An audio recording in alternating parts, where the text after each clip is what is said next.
Hello, welcome to M Squared YouTube channel. Today's video is 5 ways to overcome your fears.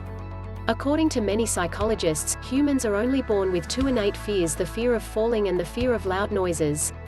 Both of these fears are healthy and designed to keep us away from danger while young. But if they are right, it also means that we have learned any other fears we have. The good news is that what we have learned, we can also unlearn.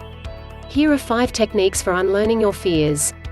Accessing a worst-case scenario, in other words, ask yourself what's the worst that could happen.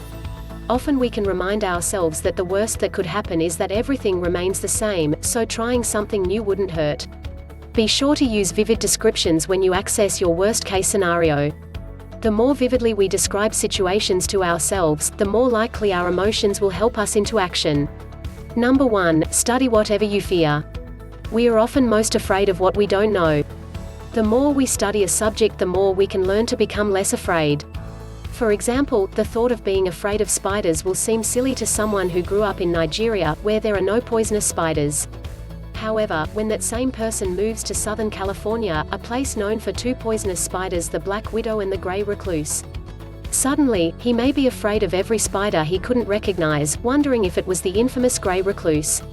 Not until that person takes time to study the spider, learn how to identify it and how to avoid it, will he be able to overcome the fears. Number 2. Systematic desensitization.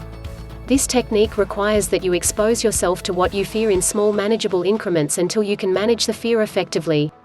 Usually when we are afraid, we receive an adrenaline rush that makes us feel disoriented. Our hearts pound, our fingers shake, and we lose all sense of proportion. However, if you can learn to become comfortable with the adrenaline rush, you can also learn to manage the fear. In this example, someone who is arachnophobia might force himself or herself to simply look at pictures of spiders until the pictures no longer cause panic. Next, they might visit the zoo and force themselves to stand outside the spider exhibit, then in the entrance to the spider exhibit, then inside the spider exhibit until their fears become manageable. Believe it or not, courage is not the absence of fear, but learning to get comfortable with fear. Number 3. Conscious mind focus. In this technique, you use the power of your conscious focus to tell yourself that everything will be alright. As I said before, whatever we tell ourselves often enough, we eventually prove to ourselves.